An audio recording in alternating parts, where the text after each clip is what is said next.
Hello, beautiful world. We are still at Loire Valley. Why Loire Valley, you may ask? In the 15th and 16th centuries, the Loire Valley was effectively the capital of France.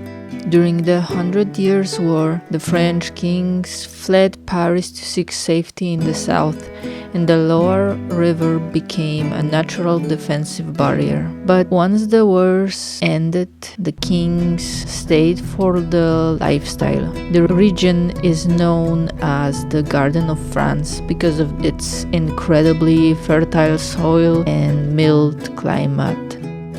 It was the perfect place for royal hunting, sprawling vineyards, and showing off wealth.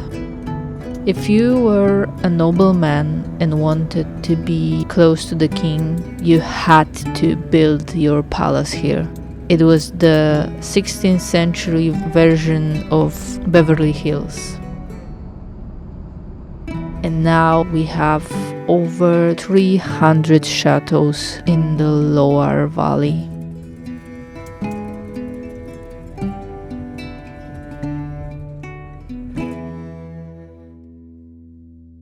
Our journey begins in Blois. Walking through its medieval street feels like time travel. This isn't just another French town. It was the residence of 7 French kings. It's a town of narrow, winding streets and hidden staircases. The Saint Louis Cathedral stands tall here, a masterpiece of Gothic and Renaissance architecture that survived the turbulence of history. You can feel the weight of centuries in its silence.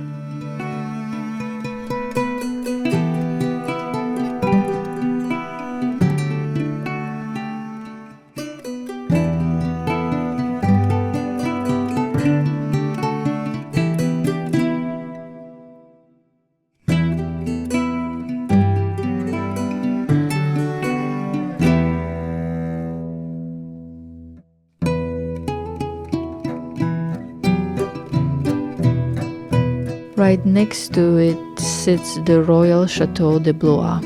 Keep an eye out for the famous spiral staircase.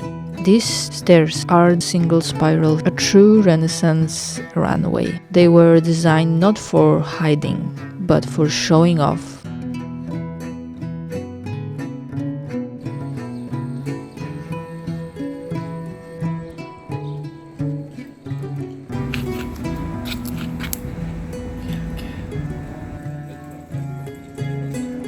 Everyone comes to the Loire Valley for the fairy tales, but in the town of Blois, the fairy tale turns into a nightmare. Right across from the royal castle stands a house. They say it's a house of magic, but when the clock strikes the hour, the wood and steel come to life. Watch closely, because in Blois, the walls have eyes and teeth.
Jej zgoda się może wystraszyć tego, to ona strasznie wygląda. To nie są takie miłe smaczki. Nie.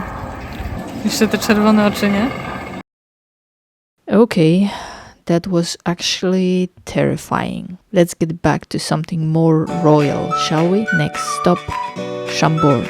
Shaking off the chills of Blois, we hit the road again.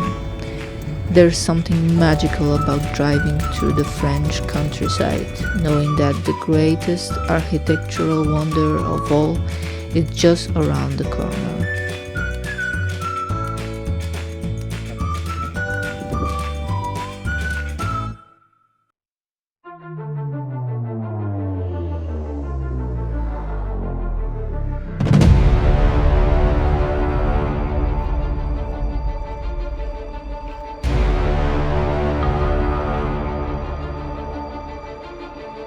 With every step closer to the palace, we realize it wasn't built for comfort. It was built for eternity.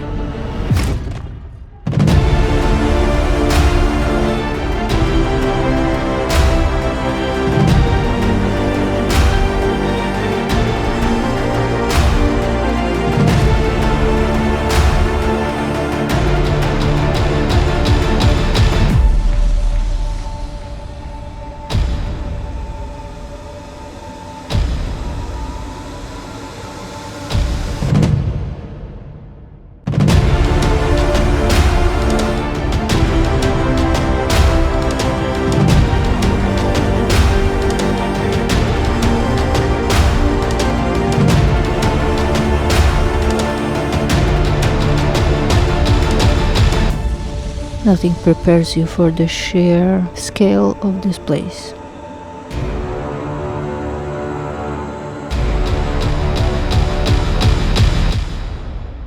Built by Francis I as a hunting lodge, though it looks more like a fairy tale dream. He only spent about 50 days here in total. Construction began in 1519. But the real star is the double helix staircase. Inspired by Leonardo da Vinci, it allows two people to go up and down simultaneously without ever crossing paths. With 440 rooms and 365 fireplaces, is the largest castle in the Loire Valley. The enclosure wall is 32 kilometers long, making it the largest enclosed forest park in Europe. It's about the size of inner Paris.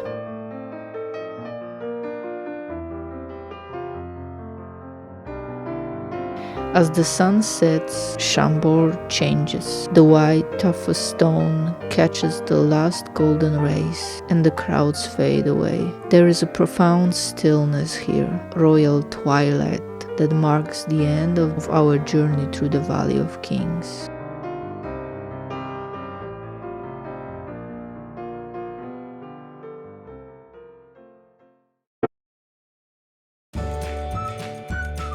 It's time to say goodbye to the Loire.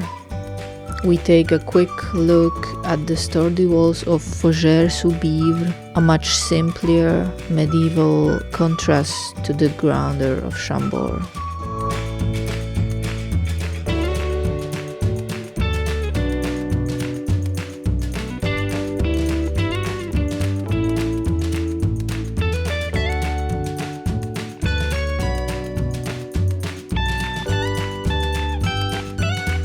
Our motorhome is now pointing south. We're leaving the castles behind, heading towards the completely different landscape.